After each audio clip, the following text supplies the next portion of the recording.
Hello everyone, can you hear me?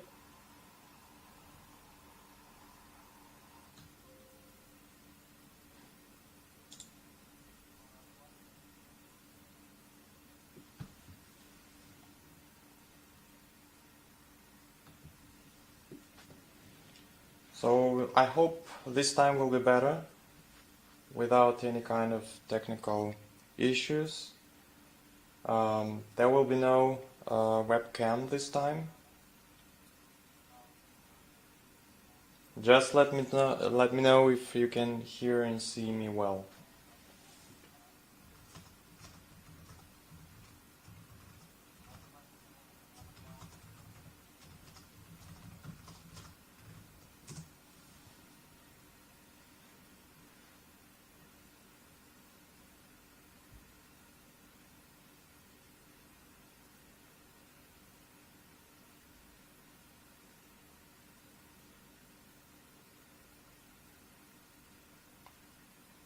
Alright, great. If that works, that's really great. So let me know if there will be any issues and so that I can start.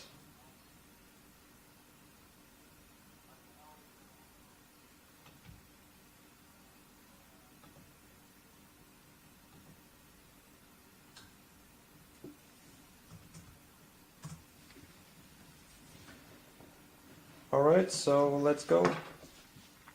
The first thing, yesterday I already had a stream occasionally, and I was talking a lot about the region animation category.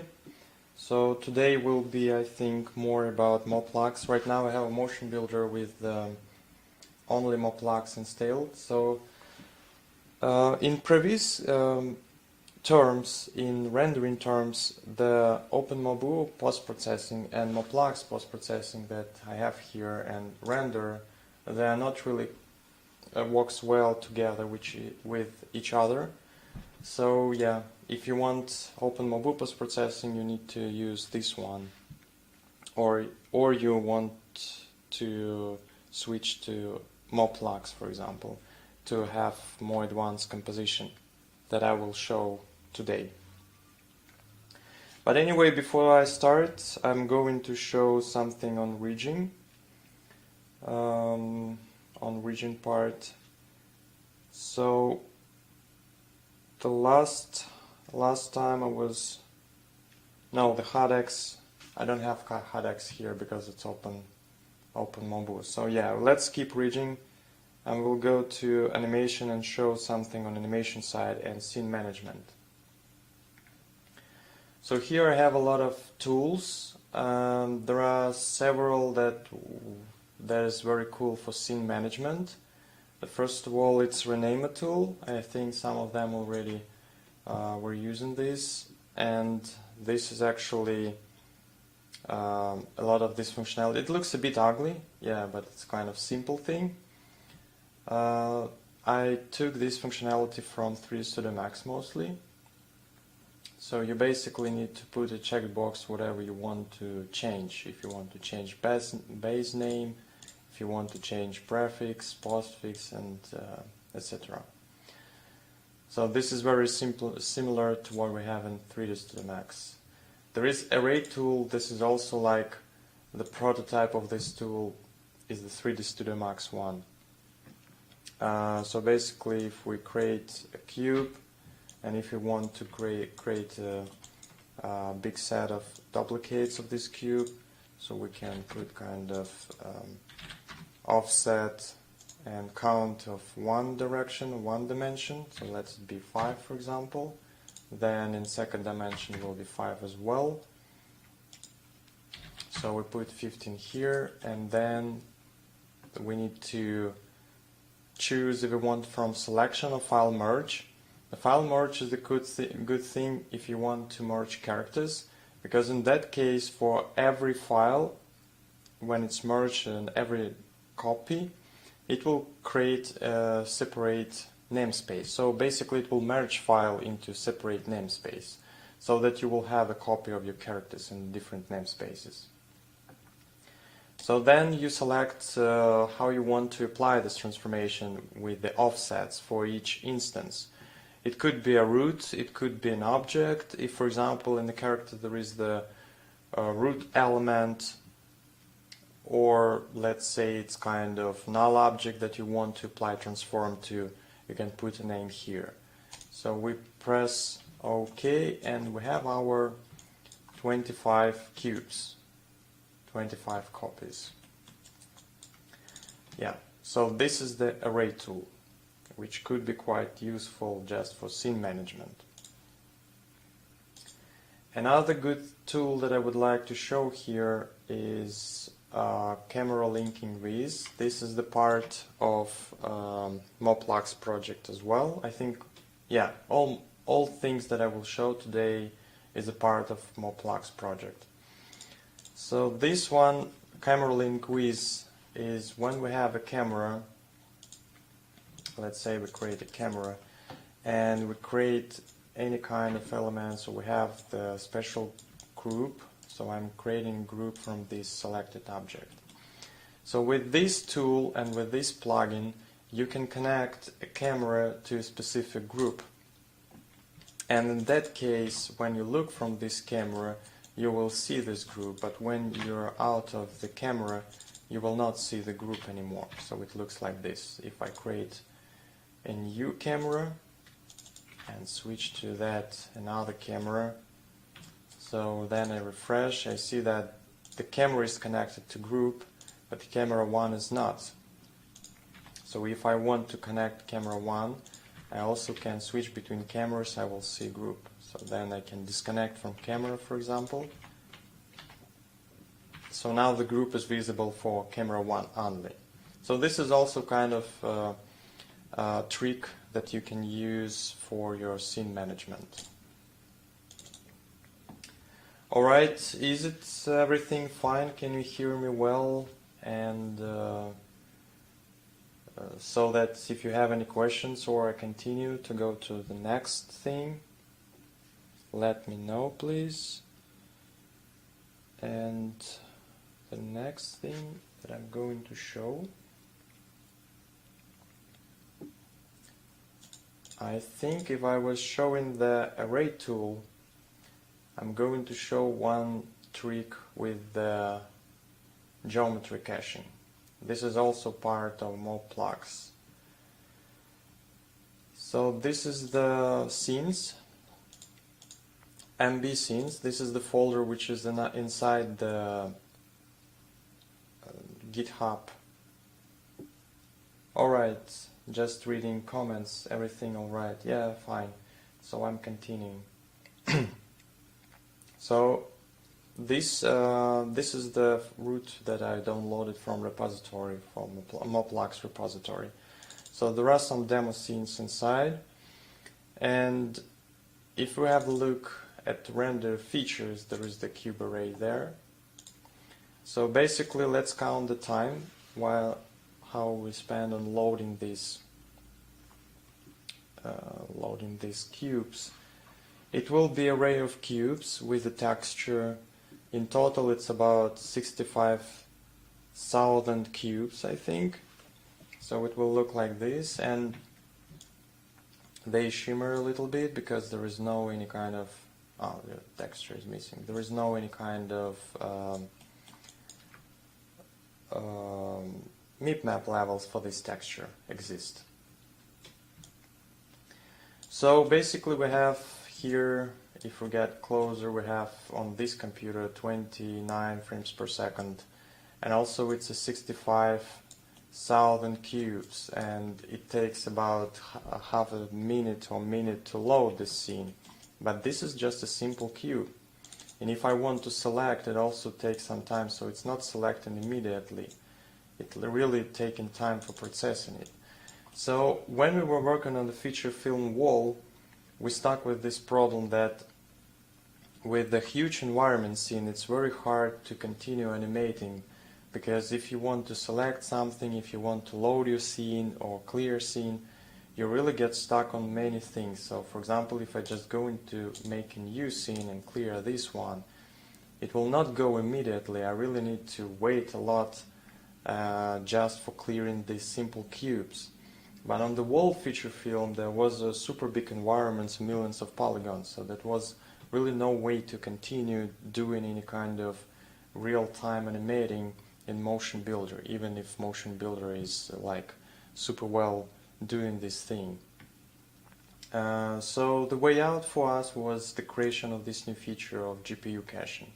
So basically when you select any kind of object and you can assign the shader and texture, then you can save the static objects to files. So it will generate a special cache which is very in the format of GPU for video card. This is actually only for NVIDIA cards, so it will not work on AMD cards, I think.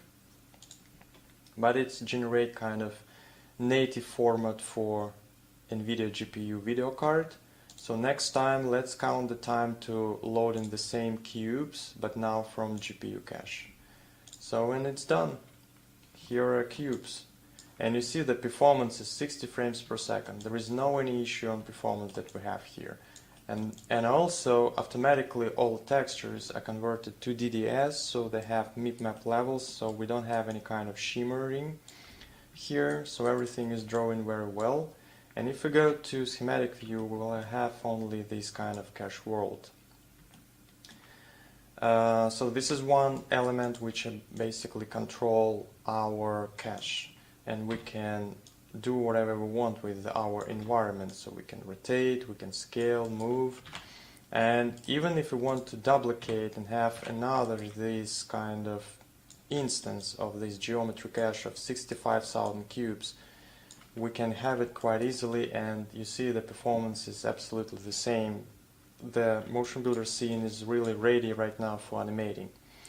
And with using these GPU caches, we can, when we were working on feature film wall, yeah, it was the way out to do really kind of quick way out to cache all the environment and continue animating. So this is the GPU cache, and also like these cubes I created with the array tool that I shown before. So this is kind of like sample scene. So that's it, I think, for introduction for this plugin, and I can go to the next one if it's clear for this and you have any other questions, as I'm going to clear Motion Builder scene. And the next thing that I would like to show here, what is the part of Moplux, is the color renderer. The color renderer is a very nice thing for composing and previews. So when we have here kind of primitives, let's say I create a sphere and I will create a cylinder.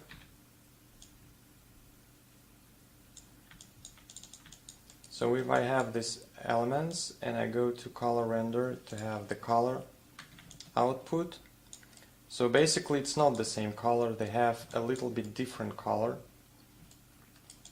here, and you can render just outputting and rendering using these color IDs. Then if I create a cube, for example, it should have like additional color ID.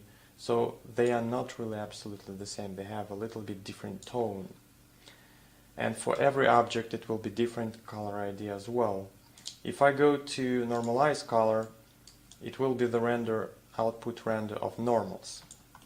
So why it's so important, why it's really cool, if you can render such normalized output and color ID.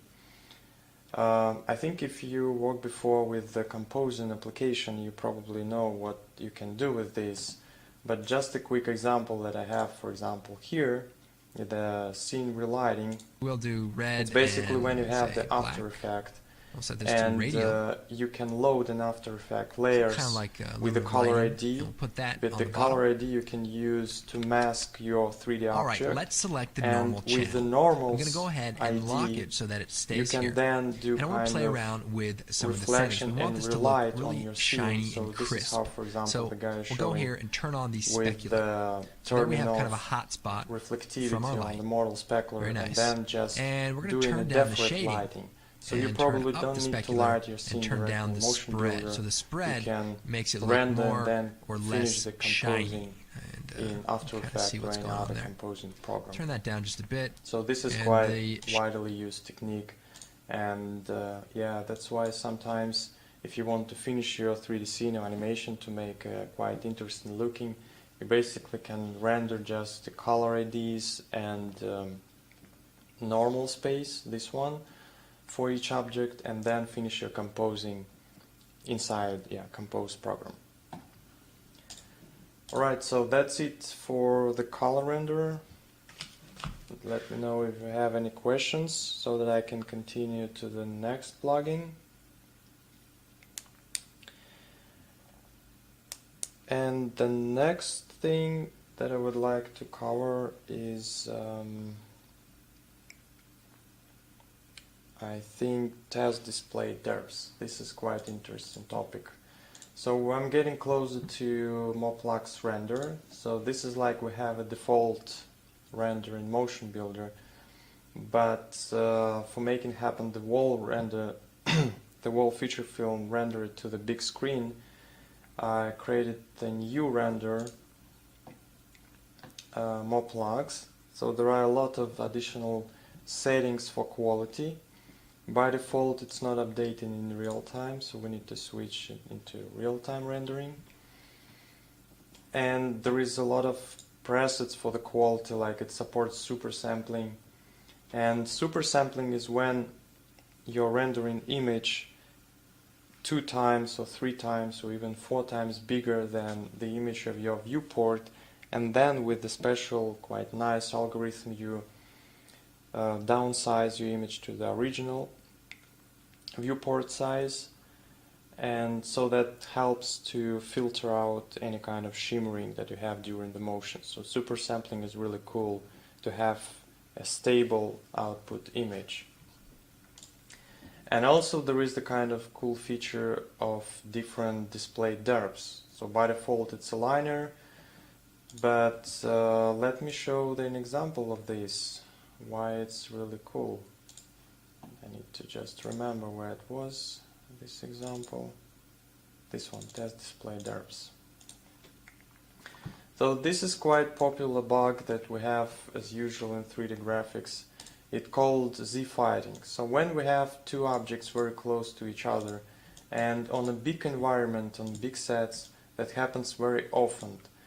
When we have houses with the kind of doors, polygons close to each other, when we have decals, and on the far distances there is not really enough precision to render big sets, because how it works when the graphic card wants to sort the polygons, it basically has as usual 24-bit texture or even 32-bit if it's possible texture, that it's write the derps values and then it's trying to sort the triangle texel. But yeah, sometimes when we have really too far distances, and my camera right now has very big far plane, so the trick here is if you can make the far plane closer and make the near far plane bigger, that will work for you. But in case if you have a big environment and you want to see all the environment, you couldn't move these far and near planes at all. So that's why you see this Z-fighting with where is not enough precision. But to solve this, there is another cool trick with like if we have even these 32 bits, let's say, but there is a different way how we can use them, how we can utilize the space of the near and far use of these 32 bits. It could be not a linear, but it could be in logarithmic curve, which helps to sort out all this kind of z-fighting issue when we compare the derps. So now we see that almost everything is fine. So with just the little artifacts here still exist, but because like it's really extreme example, it's a two big terrains very close to each other. But comparing to what we have in Liner, you see that it's a very, very big difference. We just switch to logarithmic type of comparing the derps, and it's almost done. Like these small issues could be filtered out by using super sampling, for example. So yeah, this is quite nice for this kind of z-fighting situation.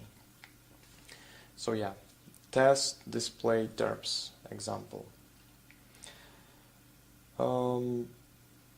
So that's it for this topic, and let's continue with the Moplux render. What cool things we have here. The Moplux render is something that gives you a lot of possibilities for composing it directly in Motion Builder. Just one small check if you still hear me well and you can see the picture, if there are no any kind of freeze. Let me know if yeah, but I hope it works well this time, as I change a bit configuration, and yeah, alright, nice. So let's continue with the render, but before I will talk about the composition and render, I would like to show one more tool called Dynamic Mask, because the Dynamic Mask is something like it's a big part and quite important part of Moplux project. Okay, so we can run this from this Dynamic Mask tool, or we can run it directly from the Moplux render. We have here Dynamic Masks as well. So basically, what is Dynamic Mask? Is 2D texture that we can control directly in real time. So let me create a new texture. So this is one, and you see these tabs RGBA. So this is how I'm control each channel separately, and this is the final output. So let's say I'm creating a new shape here in the R channel, but then I have drag tool with the right mouse button and increase the radius of this manipulator, so I can drag point to make some shape. And then if I see the global image, I will see that I was making a mask for red channel. So now if I go to the textures, dynamic textures, I will have a new dynamic mask without any alpha, but the red is something that I'm drawing right now. So if I go directly to alpha and make a kind of circle here, so then I can go back to this texture and see in alpha I have this alpha already updated. So let's create a plane here. So this is my mask, this is my texture, which I'm actually upgrading just right now dynamically, and also I'm masking this texture as well. So if I'm going to create let's say it will be even simple lighted shader to have a support of transparency, so then it will be masked out according to my alpha. But it's not all what I can do with this. Like these points, control points, if we go into each mask, we have the shape, and inside the shape there is the global control of a shape, there is the global control of a channel, and there is the global control of a mask. And in this mask there is also possibility to put a mesh here, so in the background we will see the UV layout, so we can draw mask directly on the model UVs. This is quite useful if you want to mask out some parts of the texture, for example, to have additional composing effect. Alright, so that's, I create this mask, but I can also animate it. So if I key all, for example, I mean all control points, and then go to another frame and just make a bit different shape. So now my control points are animated, but the mask is not updated in real time because there is a flag to update it manually for performance cases. But if we make it update all the time, we see that it's really like animated. So I have this animated mask right now in plane.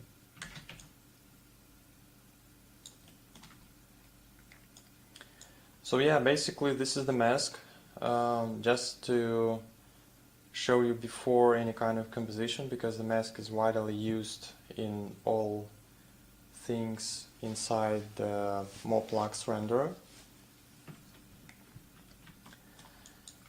And yeah, let's continue what we can do next with the composition. If we go to our composition, I would like here to start with some scene. So let's create any kind of scene here with animation. And let's put kind of plane under the element, under our object.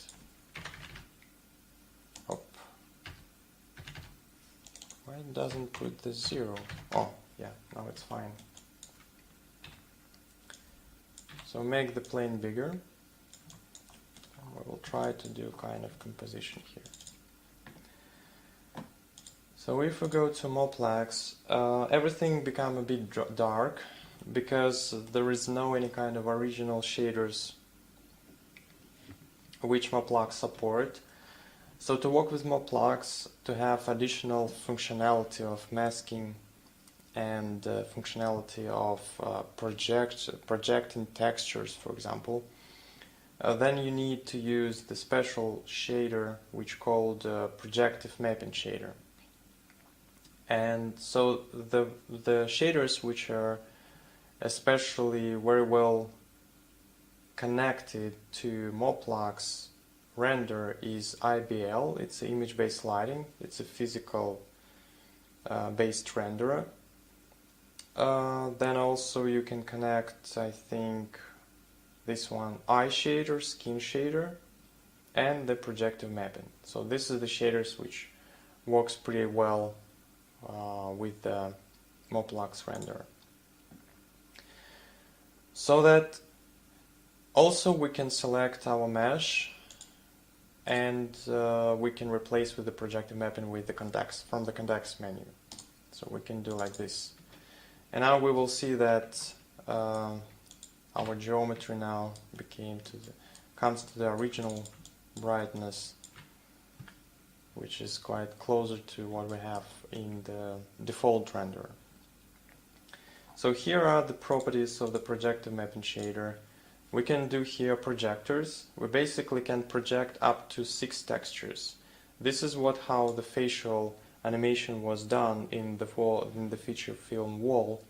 So we have some projection to eyes animation, projection to mouth animation, and it was on top of really motion captured geometry, mouth, eyes, and yeah, all the face animation. So it was like additional post-processing effect on top, like artistic effect.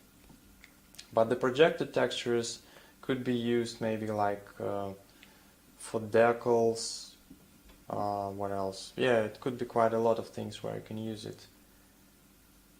At the moment I see that the page is loading for me. Do you have a freeze? How it goes? Does it work well?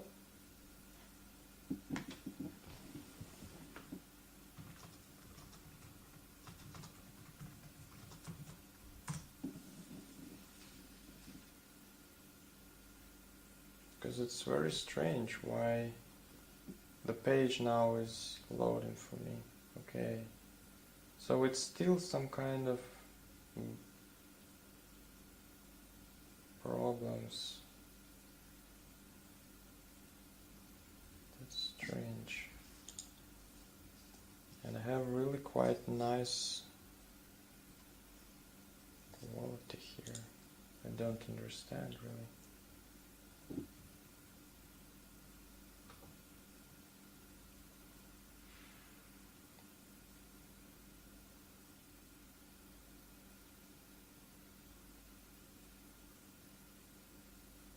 Alright, so I reloaded my page.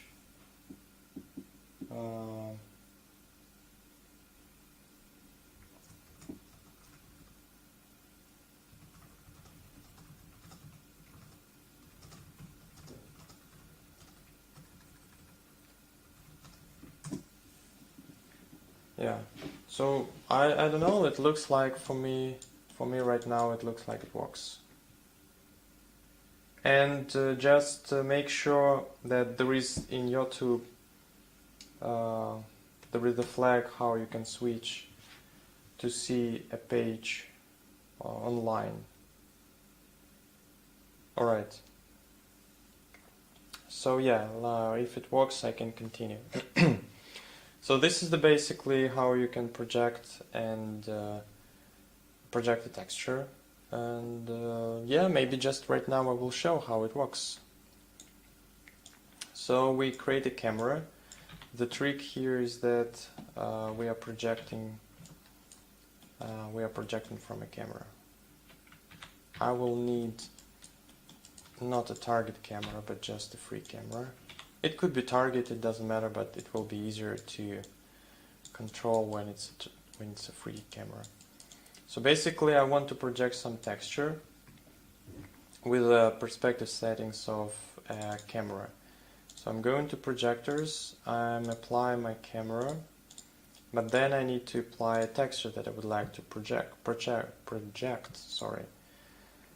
What it could be, so let's go to Moplux if I have any kind of texture here in samples. Oh yeah, I have some from Sprite-Sheet. Can I import like this? Add to scene. White's white. Simply white. Ah, because it's off. Okay. That's fine. So now I'm going back to projective mapping shader, and I can choose the shader here. So you see now I'm projecting the texture directly on a mesh. But this one I'm projecting with the normal mode. So the normal blend mode means I override the previous result of albedo of a mesh. But I can use any kind of composing mode available here. So it's very similar to what we have in Photoshop. So let's say it will be multiply, for example. So that multiply the white colors, so it will be visible the original texture. But if it will be kind of screen, for example, so that I will apply this effect only on top.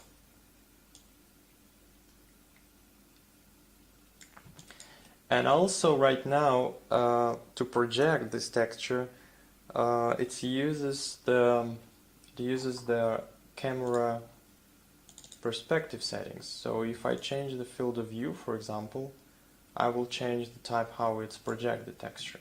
So I can basically look through the camera and see how I'm really projecting the texture. Yeah, so that's the feature. And this is the feature how we can control it. There is also, yeah, this one, blend opacity. I think we can control amount of this projection. But another thing is we can connect the mask as well, so we can connect mask here. So let's do as we already know how the mask working, so let's do dynamic masking as well.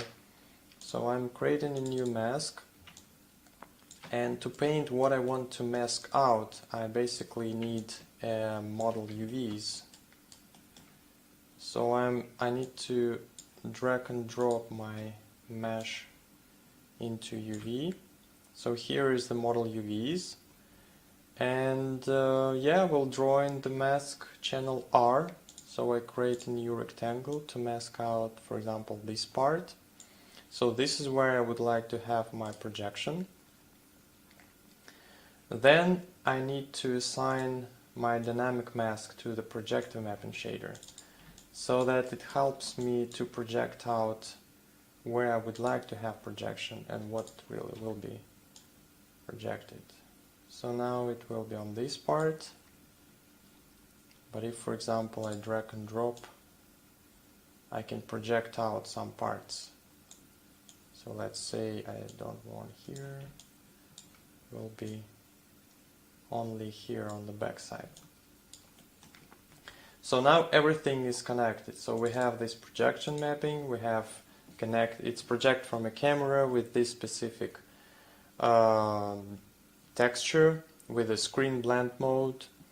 Using the mask, which is sign mask here, there is a bit misunderstanding with the mask 0 and mask 1. So mask 0 is actually mask 1 here, but mask 2 is actually mask 1 here. So I'm sorry for this inconvenience, but yeah, it was occasionally like this.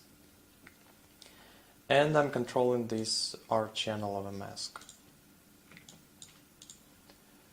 Alright, so this is how we project, but we can disconnect our mask so that everything will be projected now.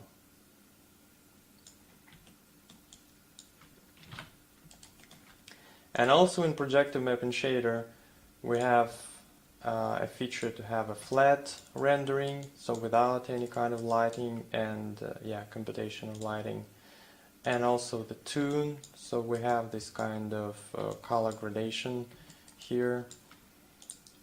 And we also render as the mate if we want to mate out some elements.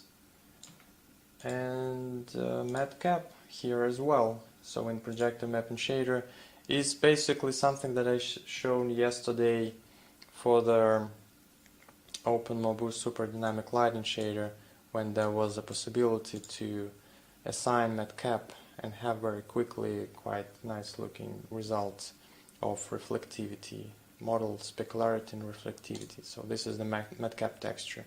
If we assign this texture, it's absolutely the similar way how the texture looks like. It's just a small 64 by 64 texture, and yeah, we will have matte cap effect, but we don't want it here actually right now. So let's go to the next step, to the composition. Do you have any questions regarding projective mapping and dynamic mask and projections? If you want something to me to answer or to cover more, or I continue and continue to composition.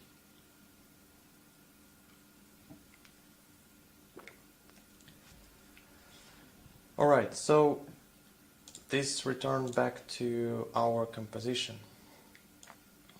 This basically composition tree.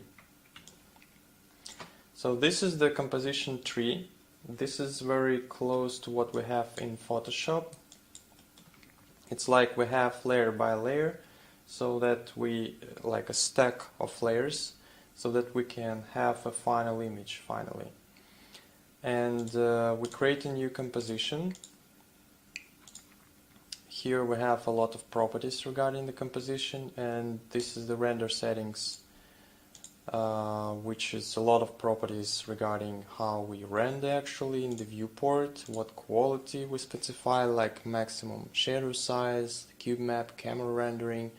This one I will show a little bit later. It's called extended render, so we can render into the cube map inside the motion builder, or we render into extended camera and have a texture from it. And also there is the quality of how we downsample, etc. The rendering shading kind of pipeline, if we want to override globally all settings of projective mapping shaders, if we have a lot but we want to override them. And what else? This one is quite important. So basically when we're using composition right now, and when I play animation, it's automatically go to half size of a viewport, and then when I play and when I'm holding Alt, so basically when I'm doing any kind of transformation, manipulation of the camera. So yeah, this is the performance to have a better performance when you play animation, because compositions could be quite heavy sometimes. Yeah, so that's it, and this is the layers. We can link this composition to not have a global effect, but locally to a specific camera. We can link lights that will be affected in this composition. So basically, if we want to have a set of lights specifically for this composition to have a result on the camera. And this is the layers. Layers is something that we do like in Photoshop. So we can have a color layer, we can have a render layer, we can have a shadow layer, etc. And also we can have effect. Effect is also a layer which could be applied locally inside a layer, or it could be also on stack, so it's globally evaluating one by one each layer. So let me show, but by default, if there is no layers, that means we have the result of a render. But if, for example, we add a color layer, that means we override the backplate that we have by default. So we have this kind of black color. So we can change the color, let it be, for example, blue, and that will be just a blue 2D color on the background. If we want to gradient background, we can make a gradient as well. So this is like in Photoshop, we have just an image with the gradient background, and here we specify what is the input for our color. So we just want to color, we want to use a texture. So for example, if we want a texture, we need to assign explosion effect, for example. So this is the texture. So we have a background of our texture. We also can apply a simple 2D transformation here, like, for example, translation, uniform scaling. And you see that behind this texture we have our original render as well. Yeah, so that if we put our texture back to its original size and make its color. And if we want to have a render on top, we make additional render layer. So now our render layer, this is the base layer, but then it's a stack of layers, so it's evaluating from bottom to top. So first of all will be our color, but then it's our render. So what we have right now is that we have our layer background, and on top of this background we have our render image, where if there is no geometry, that the alpha is 0, that means we can see through this 0 alpha and see our color layer. This is what we get right now. So now we can do some other cool effects. So for example, the shadow layer. The shadow layer is something that I decided to do as the post-processing. And the trick here, because if you want a really good quality, you need to, and you have quite a big scene, that post-processing shadow layer is basically when you're creating some zones. You have this kind of zone. So inside this zone, it's evaluating what objects are inside, what lighting are actually included into this, what will be the master light that produce shadow inside this box. So we can render just a local shadow inside this box to have a kind of good quality shadow. And basically we can make also a small box for the head, so that we can take the maximum from from this small part locally to have a good shadow inside the hair, for example, for the eyes. But then if we want a global picture, we have another box which produces the shadow just for the player. So right now we have this box for our character. What is missing here is the lighting. So I'm putting one more light and make this light infinite, so it will be kind of sunlight to have a shadow from it. So now I'm selecting this box and refresh. So in shadow layer I have my new marker, shadow zone view, and assign the master light here. So now we have the light from our mesh on a plane, but it still filter out some automatically models which we don't need actually right now. Yeah, we have a little bit of artifacts to make it a bit bigger. And you see the quality of the shadow is really quite good, but the resolution is 2K for this shadow. But if we get closer to the head, so this one we get closer to the head, and if we have really kind of this close-up camera, then we will see that that's really not enough quality for the face, so we need additional texture here. Alright, so let me replace with the projector mapping, and this projector mapping I also will assign to the hair. So we will see right now that the quality of these shadows is really not enough. So what I'm going to do right now is to create a new shadow layer. if it will work, I'm not sure, but let's try. So I'm creating a new cube,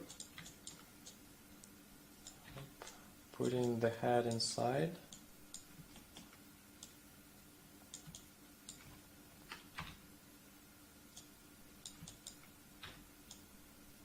Like that. And what I need to do right now is for this, okay, so I refresh. In each of shadow layers I have one zone.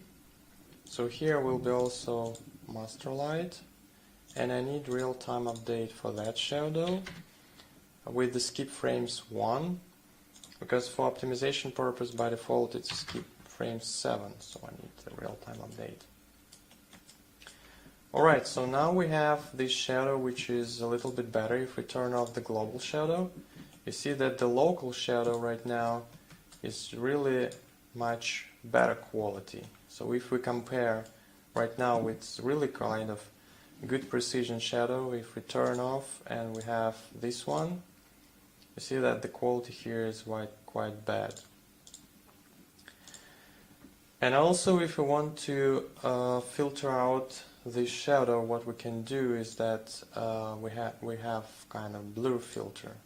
So we can add a blue filter, but right now blue filter is kind of layer on the stack, so it's applied globally. But we can apply blue filter locally if we put it directly to our, like wrap into our layer. So now we have layer which contains blue filter inside, and we can apply blue filter to our shadow to have kind of blur shadow applied to our model. But the cool effect here is that the quality is really enough to have the shadow inside each hair as well, globally. Yeah. So this one. But then we need to do some trick to compose together with our global shadow, because our global shadow is really behaves not very good. So how we can do this?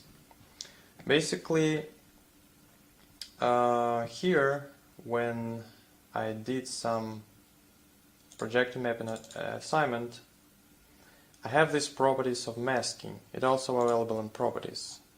So it could be composite mask A, B, C, D.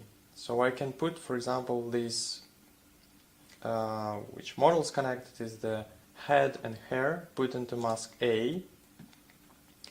So my shadow, globally shadow, I will mask it out from my global mask A, so that when I go to local shadow layer, this local zone, I also mask it to have only with the mask of my model. So now I can decrease a little bit, I think maybe, of density of the mask. Oh no, that's not density, it's a fade out. This one a bit of density. Let it be 76 maybe, and here I also assign 76. Maybe a little bit fade out, okay. So now what we have here, we have far view with the good shadow, quite precise if we want to have a motion.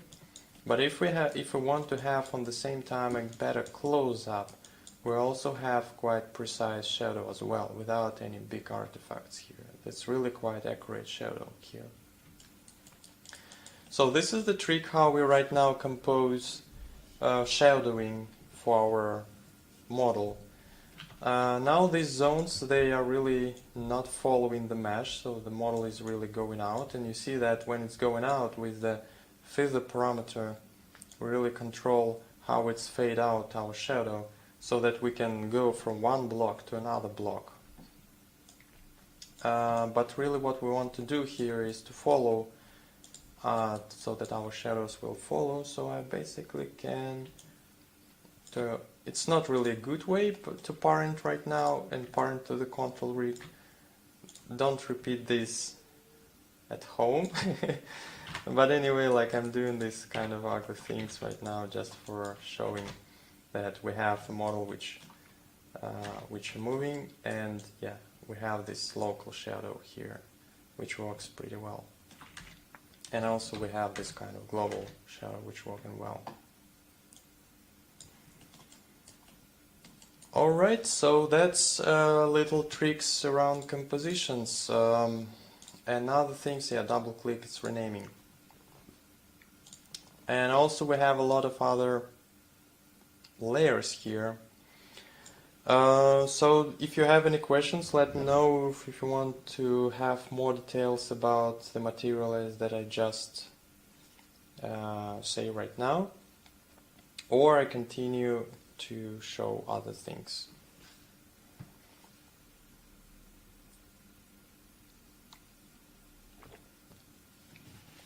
So yeah, I guess I can continue. There is no really too much things that I can really go in details here, because most of things that we have here is basically just the filters. They have sometimes very equal meaning to something that I showed yesterday with the post-processing tool in OpenMobu project.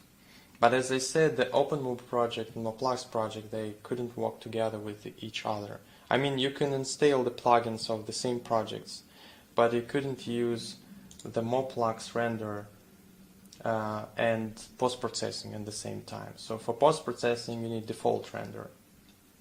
That's the trick. I really didn't have time to connect together these two projects, because these projects come from different tasks actually. But here what I really would like to show as well, it's like additional more filters. If we go to layers and add, for example, posterization filter, which will work quite well for this model basically, because I think this style of hair and the style of character should work well with posterization, I think.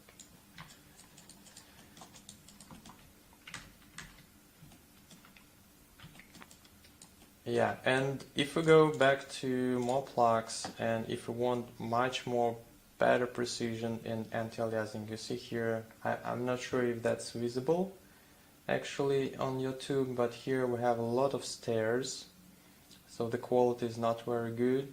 So if we go to some preset of, for example, 60 time multisampling, that will be better. But then we go far and put the super sampling. Now the precision even more better. So yeah, we can go even more if we want the super cool precision, but that will be really not for real time, actually.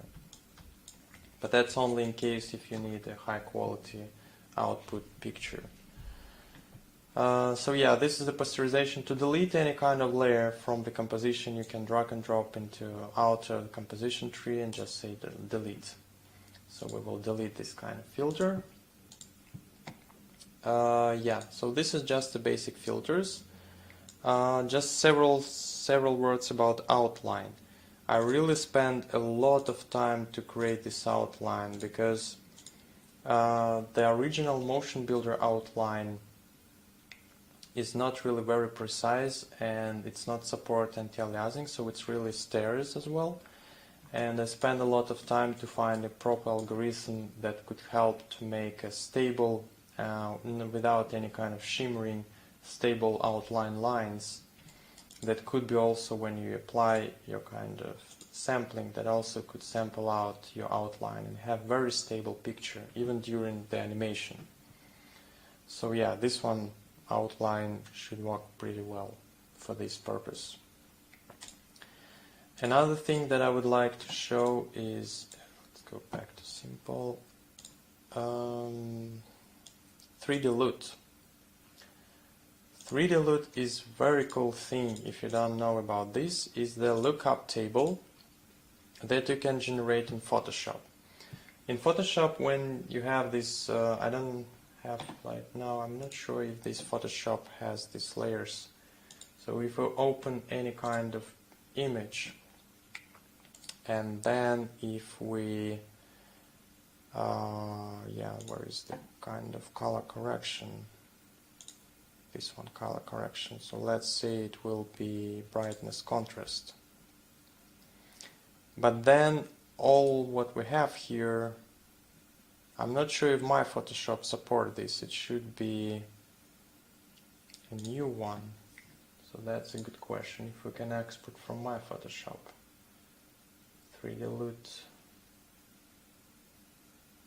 I'm sorry, I don't remember if my Photoshop support this. But anyway, what the idea is that you have a stack. So by the way, this stack works, like the composition tree stack works the same way how we have in Photoshop. So this is the base layer and all filters and layers are on top. And we have for each layer opacity and blend mode. And we're absolutely the same we have here in Motion Builder in composition tree. Each layer that we select, it also has opacity. So for example, I take off the render layer, but we still have shadows here, and we still have 3D LUT. And for each layer, we also have the blend mode like in Photoshop. So we can add, we can do whatever we want actually. So this is absolutely the same modes and same meaning. And also every layer support masking, so we can really mask out what we really want to have in our layer. So this works the same way. And when you add kind of post-processing, or if the kind of artist doing post-processing and you would like to apply this kind of experience atmosphere of your correction, of a color correction, you want to apply it to every scene. This there is a possibility to save this to the 3D lookup table, and then in composition tree this 3D lookup table is supported. So I have already a big preset of these composition lookup tables. If I search into more plugs, there is the big set. Oh, sorry. Why it's loading so long? Oh, this one, 3D LUTs. So this is actually a setup of some additional post-processing that was done on layers in Photoshop and saved as the 3D lookup table. And then if you want to have the same atmosphere here, we just apply this lookup table and we can apply it to every scene that we want, every shot, and we will have the same atmosphere, same color correction applied in our scene. And then this one also supports color replacement, color lookup table, so we can kind of effect of winter. So yeah, it could be kind of additional experience that we give to our output image. And now you see that the image looks absolutely differently. We have kind of super cool effect on top. And we can share this effect between scenes.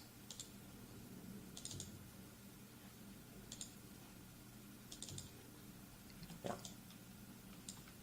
So I hope most of us already was working with the 3D loot. But if you work with the 3D composition and globally with the composition, I think you probably should know about the loot tables. So this is one cool thing, and what else would be interesting to show? I think that's 3D fog, maybe. So let's remove load table and add 3D fog. 3D fog is also something that we can do kind of fog out effect for our mesh, but it supports the volume fog, so we can create a volume. So this one, our volume, if we want to make just fog inside this volume. So if we put our mesh inside this volume, we will have this fog effect in our mesh. So if we refresh, we will see that there is a 3D fog with the volume fog effect. And we can control like density, color mode, and also how we smooth out our fog effect. So this is also quite a cool thing if you want to deal with the composition, because that gives possibility to have a kind of fog when the characters go out of fog, or yeah, they kind of additional environment color changes you want to apply on your final composition. And there is also a 3D decal filter, but it wasn't really used too oftenly, but that's why I'm not sure if it will work right now. It's a very cool thing, but I guess I will show it a little bit later, because I need to first of all to check if it really works right now, because I really didn't use it too much before. So I don't think that is something that I can go right now in like common details. If you have any questions regarding compositions you want me to cover, let me know, or I will go to some other thing.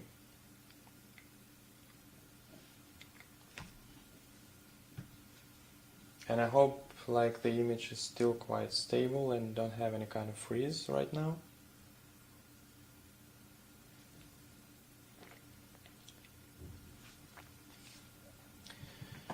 Alright, so I'm going to show some other thing.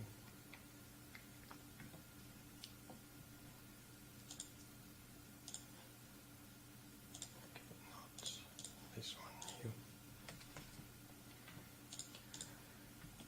So in some other thing that I would like to show, it's the extended rendering cube map. Yep.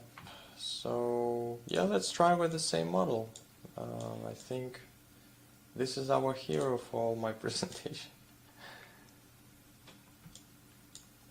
Alright, so we have the same model with the same animation. And to have this example, I need to create a kind of, let's create a sphere.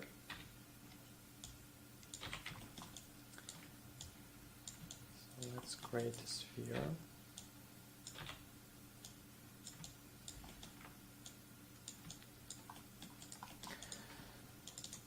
And I can show what really we can do with the cube maps.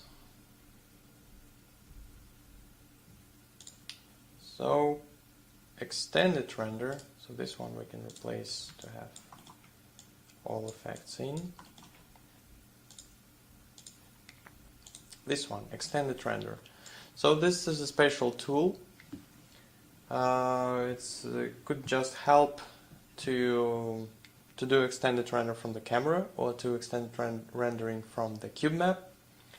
So the cube maps is the 6 size, like in all directions, cube map generation in runtime, and this is the camera generation. So basically, if you want to have a texture from a camera which is looking from one side, it looks like the camera you can show on some virtual display what camera see at the moment, or something like this. So if I create a cube map, it will be additional element here, so this one.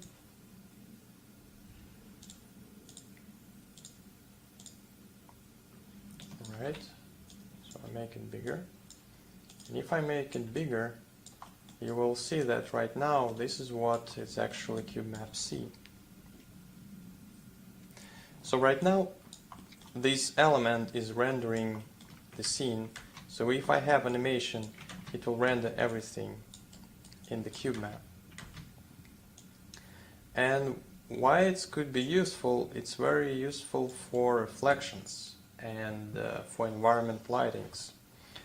And in the wall feature film, it was used for car glass reflections. There was a lot of traffic in the scene, and to have this kind of runtime reflections, we were using this kind of cube map generation. So right now I'm going to put this inside the sphere, and as I want to reflect everything outside the sphere, there are 2 ways I can put the skull faces to not have the render like Motion Builder. By default there is no skull faces enabled, like front and back side I render it both, and yeah. But as usual in 3D games only front faces are rendered. So there is one trick that I can turn to call back faces to not render the sphere from inside, because as I have this cube map, this is the point from which it generates. Right now we generate just this sphere. To avoid this, we can enable cull faces, or we can also go to elements in the cube map rendering and exclude our sphere from here. So if we exclude, then we will render our cube map just like that. So this is what we have inside sphere. This sphere that we have inside is basically just a debug draw. We can turn it off. So this is just to be sure that the cube map is rendering. We can disable it as well. So our cube map render is generated as the texture. So now our goal is to get this texture. Where is it?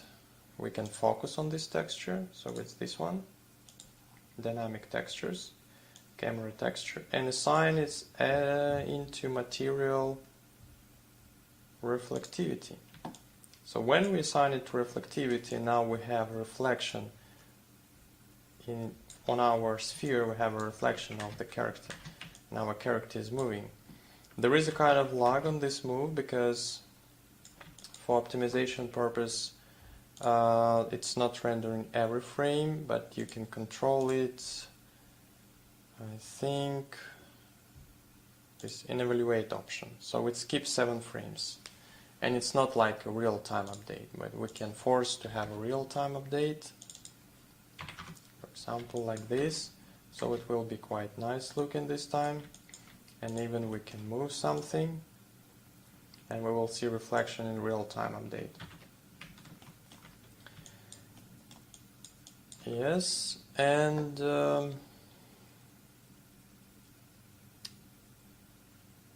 we have real-time update, and we have quite cool thing, parallax correction. If we apply parallax correction, that will be a little bit more correct size of a mesh that we have in our reflection. yeah, this is the cube map rendering, which could be applied not only in the sphere, but yeah, on any kind of element that you would like to have real-time reflection. And another thing is that we can also have a camera rendering extended. And the camera rendering, we need to create a camera in the scene to render from it. So let it be kind of top view. So I go into camera and align what I want to render. So then I go to perspective, and in my camera rendering I'm assigned what camera I would like to render from. So if I refresh, I now have this texture, I focus on it. So this is something what's rendered from the texture. So let's put into the scene as the video plane. I also will put it with the projector mapping shader. This is not correct proportions, I think, but basically what we have here is we have right now texture from our camera which is looking from outside. Yeah, which is all following the scene as well. So this is the tricks for the extended rendering tool. Yeah, that could be useful for composition and global previews, I think, mostly for previews. Alright, so that's, I think, that's all that I would like to cover about the composition at the moment. So this light wizard is the tool if you have a big amount of lights in the scene and you want to put them into the groups, because the composition could have exclusive list of lights, and also each projector map and shader. If we go to the shader here, so you can assign which lights will affect this projector mapping. So with this tool you can actually see all these exclusive list of lights that you generate for each shader, because sometimes if you have a lot of shaders it's very hard to track what's really going on inside the composition and shaders. But it's also like mostly for previews, I think. Yep. So yeah, this is the basic things that I would like to cover today. Something that I would like to talk about, the animation side. Yeah, there are two tools that I would like to show today as well. So let's go to new scene. It could be default. So let's create a sphere. So once I had a task when there was a lot of balls and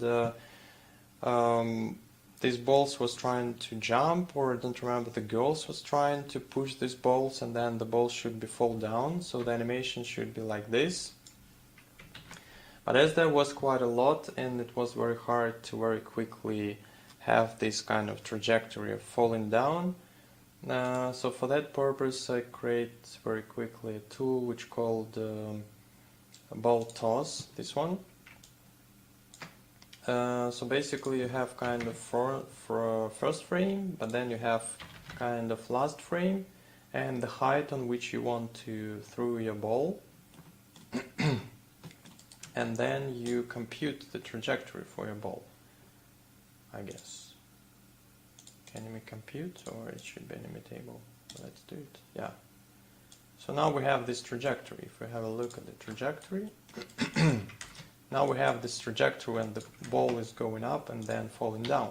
So we generate a parabola that could help us to continue with this animation, like a physics parabola.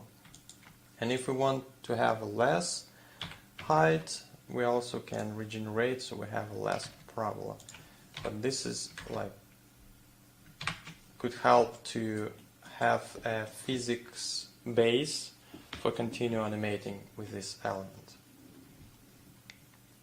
Yeah, there is kind of also physics information that you can extract, like current speed, the goal speed, etc. But I don't really remember right now, I'm sorry, where it was using for. But this tool I think could be like a start point to making kind of additional physics if you want. So that was kind of base trick that I did for animation. Another trick that I would like to show right now, if it's here, it's in the Moplugs. If we go back to Moplugs, like in the wall film, in the feature film, there was quite a lot of car simulation, and for doing this car simulation, I've integrated a Newton physics. The Newton physics, there is even the projects. We have this more physics solution, and also the source of this solver. So basically it's a Newton open source physics which was integrated with the possibility to drive a car inside the motion builder, and I posted this example on YouTube as well, where I was doing this kind of car recording inside the motion builder. I don't remember if there was any kind of compiled version of this more physics, not here, but 2014, not here as well, so maybe it's not compiled.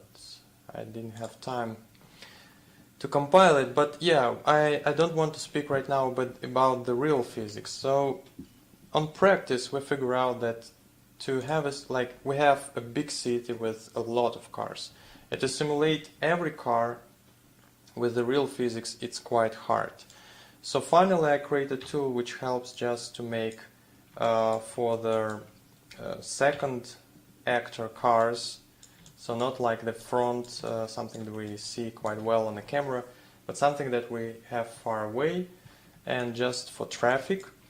Sometimes it's really even enough if we have just a simple animation of car wheels and steering.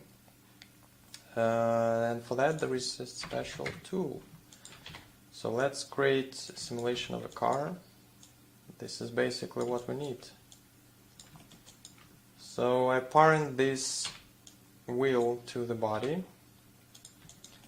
Then I create a simple animation from that frame to go to this frame. In the car wall film, these cars was following a path, so we draw a lot of paths. I think we were exporting from Cinema 4D, so there is also a script to convert Cinema 4D polygon path into Motion Builder Core. I think there was a script for this. I don't remember exactly right now.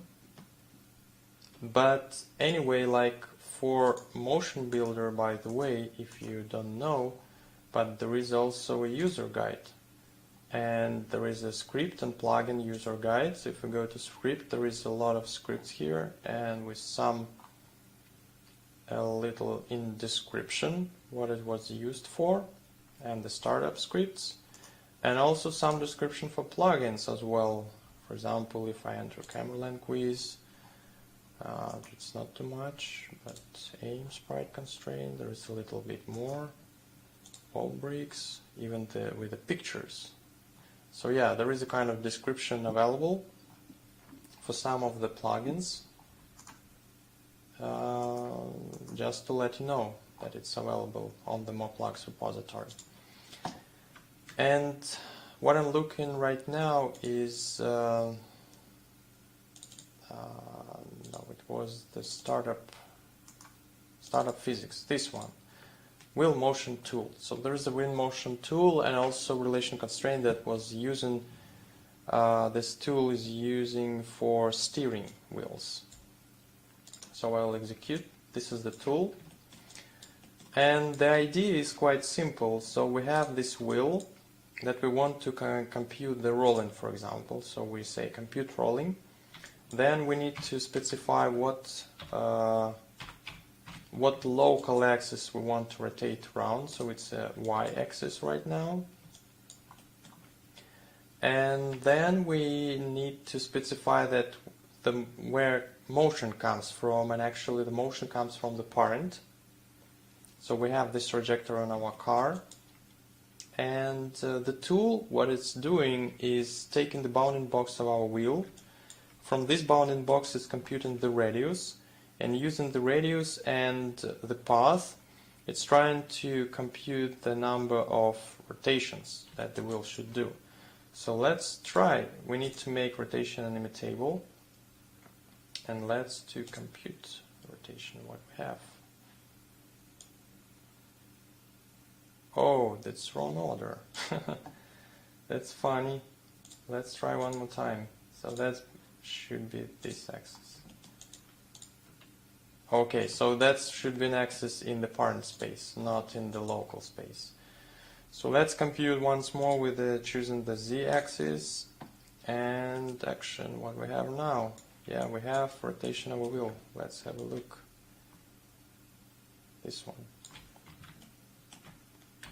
So it depends on the speed of a car and depends on the bounding box radius. It's trying to compute the rotation of a wheel.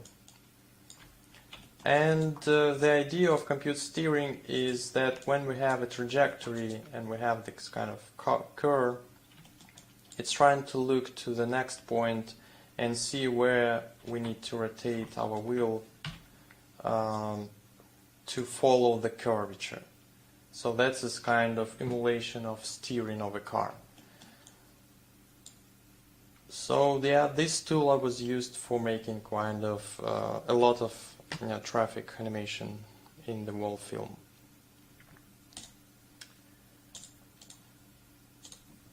That's it for animation category. Do you have any questions? Do you want me to show something else?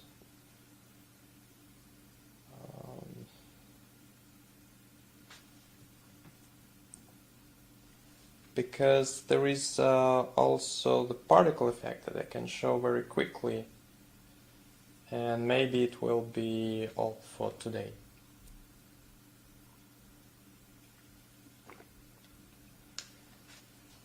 Alright, yeah, I think I will show very quickly particle effect, if there's something to show. There is quite a cool example. It's also here in the GPU particles.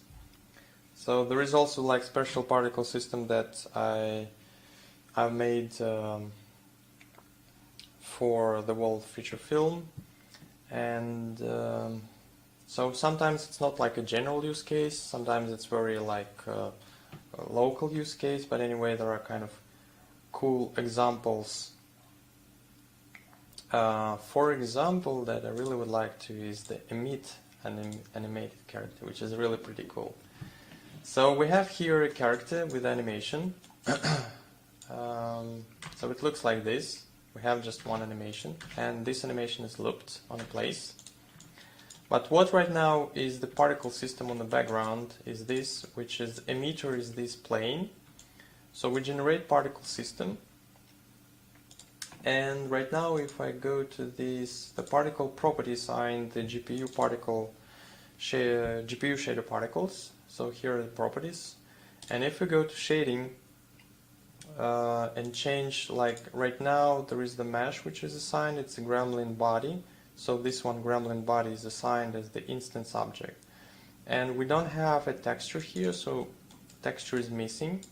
That's why originally it should be texture here as well. And yeah, let's switch to instances, and we have the gremlins going instead of particles. And if we play animation, all the gremlins will play the animation of our original body, so that we will have a crowd of gremlins walking on the camera. And the gremlins and the particles have a variety of size, a variety of color, so they inherit this variety, so they have a little bit different color, a little bit different size, and yeah, that looks like a crowd. Yeah, this is like one feature example of the particle system. And then let's return back to our Mia model, our famous Mia model. The particle system is here, GPU particles, this one. So let's append. So if I append right now, we see that the particles are generated from the mesh. So this is the difference from the original Motion Builder particles, is that here we can generate particles directly on a mesh and directly on the deformable mesh. So that this one is particles, and we can make a little bit smaller because they're really too big, so we erase it. They're really too big. They're just emitted from vertices of a mesh, but we can generate directly from the surface. And you can see that they are different colors, and right now if we go to the shading, there is the property to emit, inherit emitter color. So what it's doing is just looking for a texture color under the point of emission and inherit this color on a particle. So basically, if we have a big plane of a texture, we can generate on the surface the particles with the density of this texture and then break it, for example.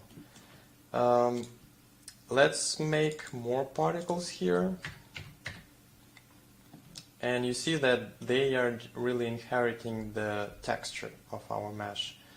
So that we can also turn off the pre-generated, so they will follow. Pre-generated, that means the emission point is generated from the reset.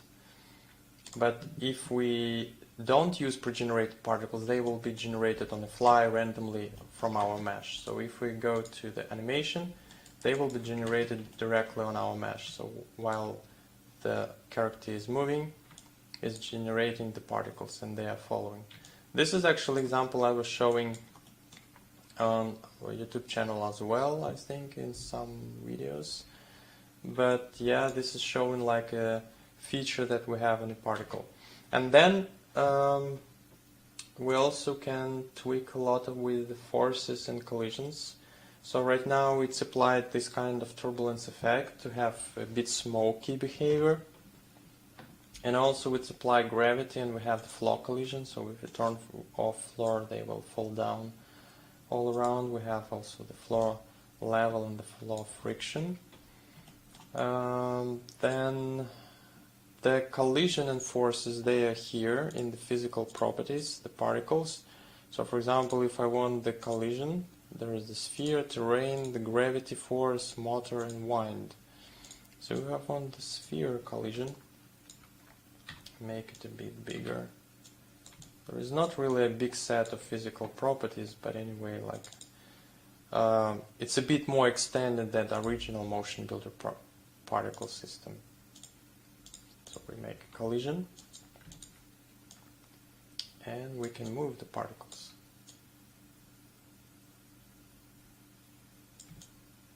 We can move the particles out of our model. But it's generated on the model, but then they very quickly going out of the model, just on the surface. And on our collision mesh, if we go to properties, there is like a friction parameter. So if we just block, but I think the effect is opposite actually. The 0 friction and 100 friction, it looks like they behave oppositely. But anyway, like we can control friction behavior and we can control softness. The softness is something if we have maximum softness, so that we allow particles to go inside the collision. So like collision, it still have influence on the particles. We can like force particles to move, but with very big softness. Otherwise, yeah.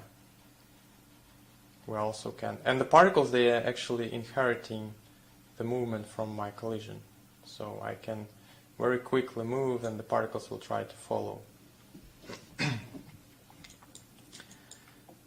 And yeah, so there's the rich feature of collision. You also can use transparency, not this one, maybe this additive. And you also can use the color curve and size curve. This is extended feature that we don't have in original motion builder version. So the color curve is basically, if we use color curve, so we don't have any point here, something goes wrong. Where is the color?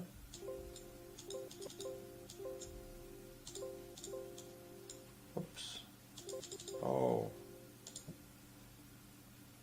So, and the size curve, does it work? It doesn't look that it works. That's pretty bad. It was working just today. Strange, yeah. But it's like the project's under development, so they're quite tricky. But originally these curves should exist. Hard to say why not. Maybe I even can make curves trajectory here. So the idea is that if we have something on 0, that will be our birth point, this one will be our death point, and the size. So on the y-axis we define the start size, and here we define in after life frames what will be the size. So that the particles, if we use this curve, so they will have like a size of 3 at the beginning, and then they became smaller and smaller and smaller. But we can control this and curve it out very quickly, like in 12 frames, for example, so that will become smaller quite quickly. And the color curve has absolutely the same effect. I'm not sure why it doesn't work right now. But basically we have these points, and we need to put a color here. So it will be like, for example, white color to black color. But this is the color values, RGB, and this is the A value. So this is like kind of transparency. So if I put that on the depth, they will go to transparent and close and use this color curve.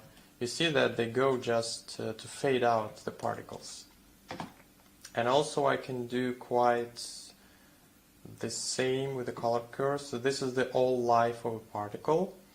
But then I can actually move this point to have them transparent fade out in the middle of their life. So you see they're starting to transparent out quite quicker. Yeah, and there is also things like we can tweak with the variation of the color and a lot of other things. So a little bit more extended version of original particle system that we have. And as it's a GPU particles, they shouldn't really influence too much. Like you can do a lot of cool stuff. And see here I have 60 frames per second. So, and my generation rate is about 10,000 particles in the frame. But I can try to do like 5,000, for example, and I will still have this kind of 60 frames per second. And that's in case when my particles use transparency, which is quite expensive actually, because without transparency that will be even more faster than that. Alright, so that's kind of introduction for the particle system. So there was today a lot of previous stuff, not too much about the management, scene management, region and animation.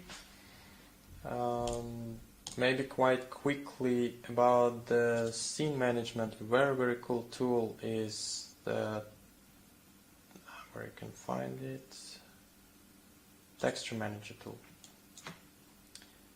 So if we refresh, we have this one texture.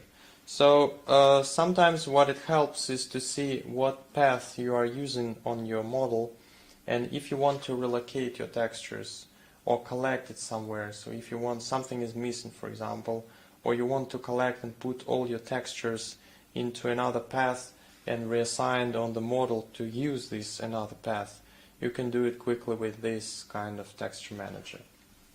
So this is quite a useful thing for analyzing what is going on the texture side and resources side of a scene.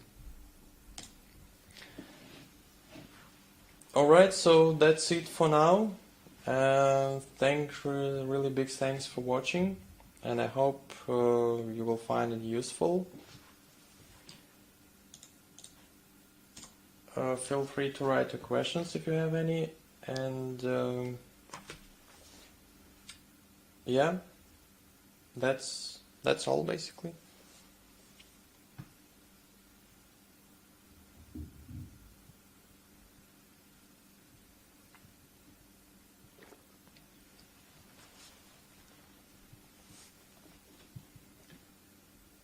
Alright, so if you don't have any questions, stop stream. I'm going to stop a stream. I will just wait for some time if you have any question.